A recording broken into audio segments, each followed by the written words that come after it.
Have you ever dreamed of being rich and famous? Maybe you have dreamed of following in the footsteps of Elon Musk or Jeff Bezos. Have you ever asked yourself what it took to get there? Well, join Rebecca Davis as she interviews the current rich and famous to discuss what steps were taken on their journeys. Welcome to Big Journeys, Small Steps.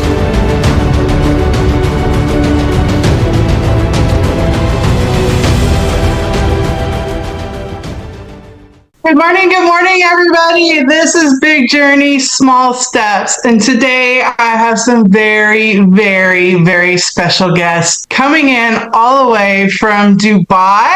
Caroline and Sergio. Are you guys in Dubai right now? We are. Yeah, we're here. What's the weather like there? I'm curious. I'm in Texas. It's been nothing but crazy storms here. It's hot. We're sitting in aircon, but it's very hot actually. Lovely. Yeah. I've just been lying by the pool. Oh my gosh. So it's like your summertime there. Yeah. Wow, that's crazy. So we're just coming into spring here. Well, I'm so excited for you guys to be on our show today. Thank you so much for joining us. What we like to discuss is how you got to where you are. So we want to go way back.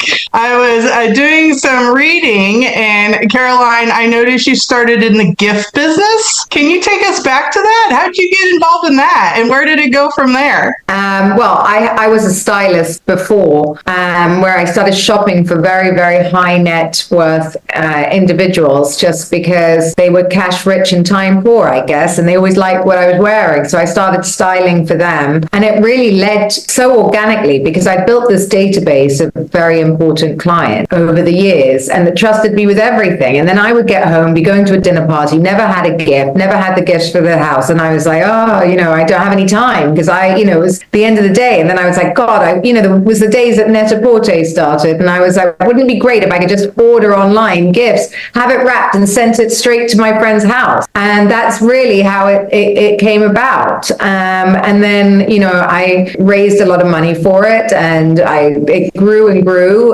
for, I think it was over nearly 10 years I had that business. And then in between, housewives came. So, while I was doing that, I was like, how do I grow the business in America? So I was like, okay, you buy a billboard or you go in housewives. So I started doing my first show, which I was on for 4 seasons. And then... How'd that come about? Did somebody just walk up to you and be like, you would be great for the show? How'd you go from a gift business to literally being a star, a celebrity? Well, exactly that, because my business was quite big, and we were doing the back end of like some American Express. We were looking after some of the most famous names in the world. So everyone knew who I was in London. And it was called Ladies of London, actually, not Housewives, but it's the same network and producers. And they came to me, they wanted female CEOs, and there weren't a lot of us at that time. I said, absolutely not. I've got way too much to do, and I can't go on a show right now. Then I just made up my mind one day. I was like, oh my God, you know what? I'll just try out. What's the likelihood? I can always say no. I'll do the casting. And then I was the first one they chose. They say no. Well, yeah. I think that you make a good point in that, though. Even though you were unsure what you wanted to do, you still took the risk. You still put yourself out there to see what if. Well, I think with when I was doing it back in the day, there weren't really many reality shows, and there were none in the UK. So, people thought it was like awful to do. Not that people love it that much. I mean, they love to watch it secretly, but they always, poo-poo it. But, when I did it back in the day, my mother was like, oh my God, don't tell your grandmother. She'll have a heart attack and die. Don't tell anyone you're doing this. And it was like a dirty secret. Now, I guess lots of people would like to do it. It's fun, right? And now I think people have got used to it. But back when I did it, it was like shocking.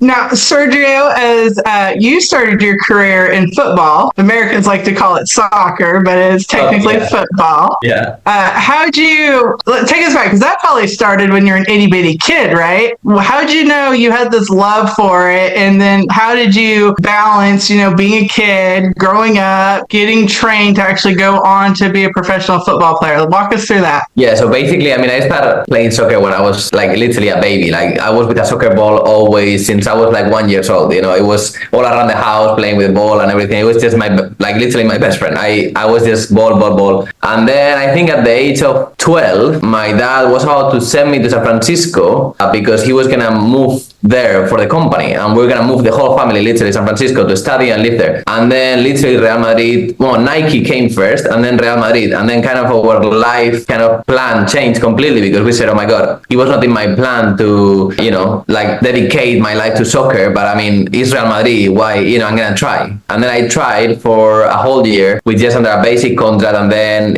I scored lots of goals and stuff, and then they signed me at 15 years old a professional contract. So everything changed very early at stage in life. I kind of had to transition from normal school to a different school, and I didn't really have any childhood. That's why I'm so close to my family, because I was training the whole day, then I was studying, and then the little time I had left, it was just spending time with my family. My mom, dad, they were always there taking me to the trainings and the game. So I just didn't have that many friends at the moment. It was just a lot of competition and lots of people around me, but no one really close, because everybody wanted to beat you, to become bigger. And then I think slowly I played for Real Madrid, and then I realized that at some moment in life I was not really happy what I was doing, because I prioritized other stuff before happiness, and I was just not healthy, not happy, and I went against what everybody told me, which was stay.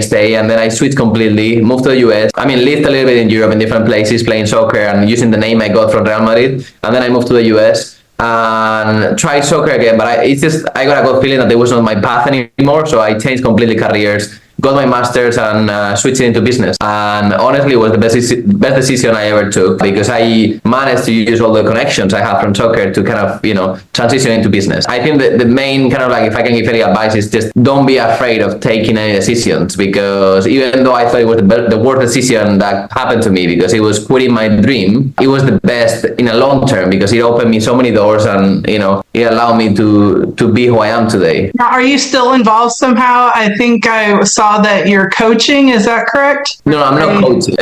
I'm doing some kind of business in the soccer industry, but nothing related to the game itself. It's just something around, but I'm not coaching or anything involved in the soccer. Yeah. This segment of Big Journeys, Small Steps is sponsored by Cannonball Insurance Solutions. KBI specializes in Medicare, individual, and family health insurance plans. Licensed in 47 states, willing to find you the right plan for your budget and your needs. Give them a call at 254-918-5444 or check them out online at kbisolutionsllc.com. That's Cannonball Insurance Solutions with a K. Obviously, everybody knows there's a little age difference between y'all. I love it. My mother is actually 13 years older than my father, and they were married for 47 years. Oh, wow. Oh, wow. 47 years. How do you guys manage, because you're super, super busy and, fairly new. I mean, not newlyweds, but you're still fairly newlyweds. You're not 47 years into it, that's for sure. How do you guys balance your personal lives, your family lives, and your business, and how do you help each other out with that? We tried, I think, to kind of listen to each other and understand the needs that each of them has. And yes, don't look at me like that. And then I think it's just trying to find that balance, because I mean, obviously we are humans, and I would love Caroline to be 100%, how my dream wife would be, and I know she would want me to be how her dream husband would be, but I cannot do that. So I think we just have to look at the positive things that each of us add to the relationship, which are a lot, and then always smile and never take them for granted, and then try to work together. And that's what we kind of try to do, just work together to try to just find that balance, because I think that's nobody's perfect. It's just trying to push each other into kind of growing together, and to try to find time for each other. I think we just travel a lot, we try to just reconnect as soon as we kind of leave, and just, we're together 24/7. We need to try and find also time for other people.